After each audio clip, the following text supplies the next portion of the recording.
കേന്ദ്ര ബജറ്റ് വീണ്ടും കേരളത്തെ അവഗണിച്ചിരിക്കുകയാണ്. എന്നാൽ ഈ അവഗണനയെ മാത്രം ചൂണ്ടിക്കാട്ടി സംസ്ഥാന സർക്കാർ കൈകഴുകി മാറി നിൽക്കുന്നതും അംഗീകരിക്കാനാവില്ല. കേരളം ഇന്ന് നേരിടുന്ന വികസന നിശ്ചലത കേന്ദ്രത്തിന്റെ രാഷ്ട്രീയ അവഗണനയും സംസ്ഥാന സർക്കാരിന്റെ ദൗർബല്യവും ചേർന്നുണ്ടാക്കിയ പ്രതിസന്ധിയാണ്.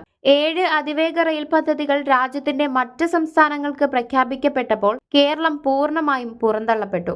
എയിംസ്, വിഴിഞ്ഞം തുറമുഖം, പ്രത്യേക സാമ്പത്തിക പാക്കേജ്, RRTS എല്ലാം ബജറ്റിൽ നിന്ന് ഒഴിവായി. ഇതെല്ലാം കേന്ദ്രത്തിന്റെ തുറന്ന അവഗണനയാണ്. എന്നാൽ വർഷങ്ങളായി ഈ ആവശ്യങ്ങൾ ശക്തമായി ഉന്നയിക്കാനും രാഷ്ട്രീയ ഭരണതലത്തിൽ സമ്മർദ്ദം സൃഷ്ടിക്കാനും സംസ്ഥാന സർക്കാർ പരാജയപ്പെട്ടു എന്നതും സത്യമാണ്. കേന്ദ്രം തരുന്നില്ല എന്ന സ്ഥിരം പരാതിയിൽ ഒതുങ്ങുന്ന സമീപനം സംസ്ഥാനത്തിന് ഗുണം ചെയ്തിട്ടില്ല. ഡൽഹിയിൽ കേരളത്തിന്റെ ശബ്ദം ശക്തമായി കേൾപ്പിക്കേണ്ട സംസ്ഥാന ഭരണകൂടം പലപ്പോഴും പ്രതിഷേധ വാചകങ്ങളിൽ ഒതുങ്ങി. മുഖ്യമന്ത്രിയും മന്ത്രിസഭയും പാർട്ടി രാഷ്ട്രീയത്തിന്റെ ചട്ടക്കൂടിൽ നിന്ന് മാറി സംസ്ഥാന താൽപര്യം ഉയർത്തിപ്പിടിക്കുന്ന യഥാർത്ഥ സമ്മർദ്ദ രാഷ്ട്രീയം നടത്തിയോ എന്ന ചോദ്യം ഉയരുന്നു. കേന്ദ്രമന്ത്രിമാർ എയിംസ് വരുമെന്ന് പറഞ്ഞ് കേരള ജനതയെ തെറ്റിദ്ധരിപ്പിച്ചപ്പോൾ അതിനെ ചോദ്യം ചെയ്ത് മറുപടി വാങ്ങാൻ സംസ്ഥാന സർക്കാർ തയ്യാറായില്ല. വിഴിഞ്ഞം പോലുള്ള ദേശീയ പ്രാധാന്യമുള്ള പദ്ധതി കേന്ദ്രത്തിന്റെ വികസന പട്ടികയിൽ നിന്ന് പുറത്തായിട്ടും അതിനെതിരെ ശക്തമായ രാഷ്ട്രീയ നീക്കം ഉണ്ടായില്ല. അതേസമയം സംസ്ഥാന സർക്കാരിന്റെ സാമ്പത്തിക മാനേജ്മെന്റിലെ പാളിച്ചകളും കേന്ദ്രത്തിന് കേരളത്തെ അവഗണിക്കാൻ അവസരം നൽകി. കടുത്ത സാമ്പത്തിക പ്രതിസന്ധിയിലായ സംസ്ഥാനത്തിന് വികസന പദ്ധതികൾ ഫലപ്രദമായി മുന്നോട്ട് കൊണ്ടുപോകാൻ കഴിഞ്ഞില്ല.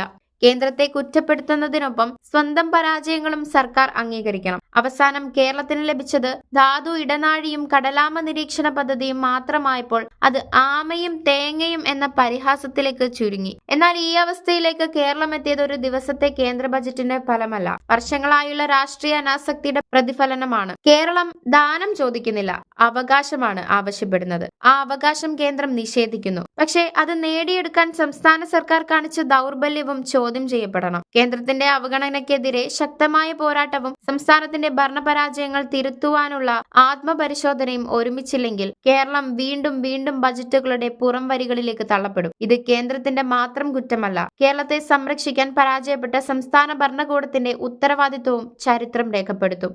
News desk ZECO news.